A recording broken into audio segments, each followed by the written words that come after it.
What's up, Sooner Nation? Welcome back to the Sooner Surge for another commitment video. Before we get started, make sure you check out the FanStop at fanstop.com. Get on their Shirt of the Month club. Use code SURGE for 10% off for your first 3 months. You'll want to do that. Great shirts at a great price. Check out the FanStop, fanstop.com. Sooners get a commitment in the 2025 class. This one from Bridgeland High School, Cypress, Texas. 6'5", 275-pound offensive tackle, Ryan Fodje. Yeah, Go ahead, Jaxon. Ryan Fodje, 6'5", 275. Obviously, whenever you hear that 275-pound mark, he's a little bit lean, obviously, but he's not even into his high school senior year yet. So you would expect him over the summer to get in some more weight, to gain the weight that's needed. Probably, I would say, to get up to 290, 295 pounds before he gets up to Oklahoma, obviously, which is still a while away. But he's super lean, he's athletic, he's big, he's mean, he's physical. That sounds like a Bill Bedenbaugh offensive lineman to me, someone that's big, mean, and physical. And, I cannot wait to see what Jerry Schmidt is able to do with a guy like Ryan Fodje. With his frame, with his long arms, he obviously has a lot of meat to fill out on the bone. So I expect Jerry Schmidt to take advantage of him.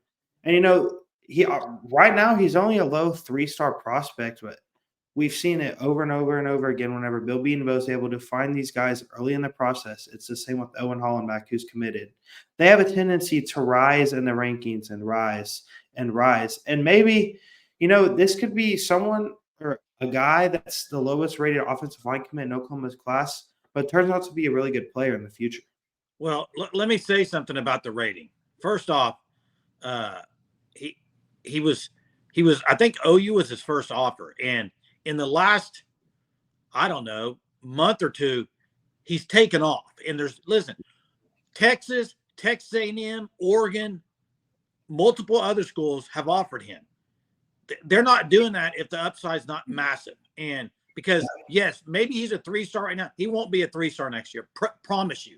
He's that high of it. He's jumping already, and you can see it with the offers.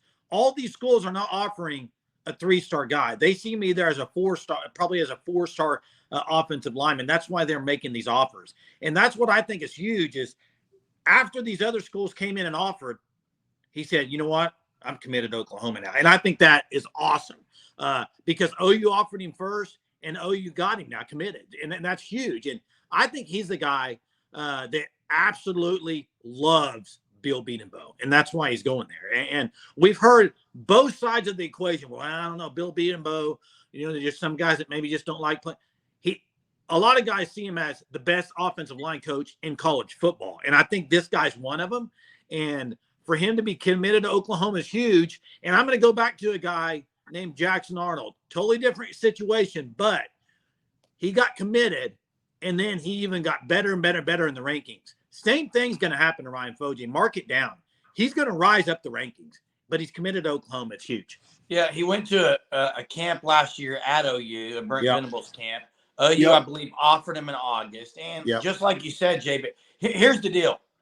Tackles are very hard to come by when you got this size. I mean, these guys aren't spit out every year in multiple places. This guy is going to be one of the, in my opinion, right now, super highly underrated. Will he be when he graduates? I don't think he will be. I think he's going to continue to rise. And listen, OU obviously had a really, really good 2024 class.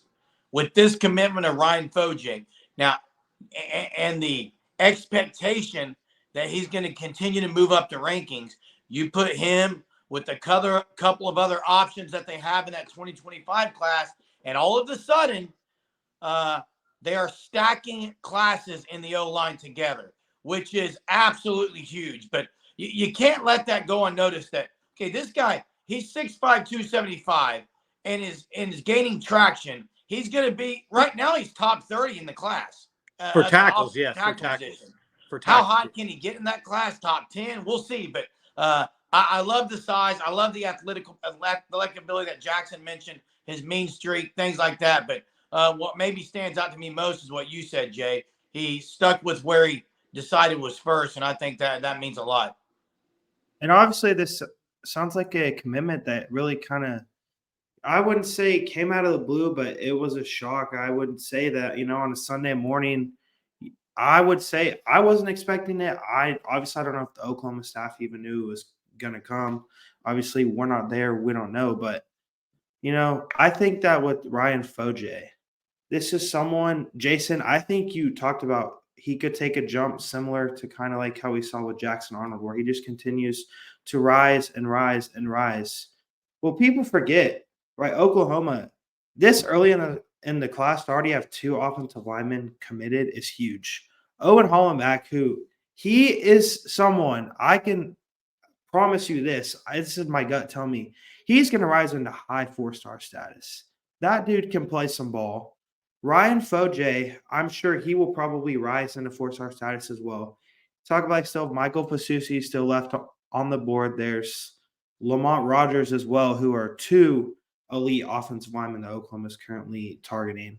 So this is an offensive line class that's just now getting started. Now, how many is Oklahoma going to take? I think will be something to watch and monitor. Are they going to take 4 or are they going to take 5? Because I don't expect this to be a big class, maybe 20, 21, 22, maybe 23 guys due to scholarship count. But I would expect them to attack the offensive line hard. And, we could be looking back on this class as Bill Bedenbaugh's best recruiting class ever at Oklahoma just based upon purely rankings. Well, and another thing is this is their, I believe, 10th commit already for the 25 class. So way, way, way ahead of any other class from Brent Venables. I mean, he's kind of the first year. I mean, he started in late, so it was kind of a late blooming class. Even last year, this is the earliest amount of early commits they've had. So I think that's trending in a great way. You mentioned Fasusi. I mean, I think it was Owen Hollenbeck that said, I think he's the one that said this class offensive line could be really special. And now with 2 committed already, I think it's trending in that direction. And Jeremy, you mentioned back stacking classes. It's something you have to do going to the SEC, especially on offensive line. It's a need for Oklahoma. I think 4 or 5 would be great. I think 5, 4 or 5, it's like another whole group coming in. I think that might be what you need to do and start stacking some of these good classes. This would be Bill Bedenbaugh back-to-back. If they could land a couple of other guys that are highly touted, it would be a great 24-25 class back-to-back in the SEC. Yeah, and anytime you can go in the state of Texas and pull one out of there, it's a win in my book.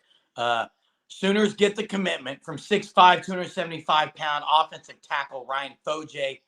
Great news for the Sooners, and excited to have Ryan and what kind of follow through Ryan's senior season there at Bridgeland High School. Thanks for watching our content here at the Sooner Surge. We do have the Sooner Surge unlimited option. It's $4.99 a month. There's member perks with that. There's a Discord server. So you can always find that in the description of our videos. Also, check out the FanStop, fanstop.com. Use code SURGE for 10% off your first 3 months. Appreciate you watching our content. Till next time. Boomer. Sooner.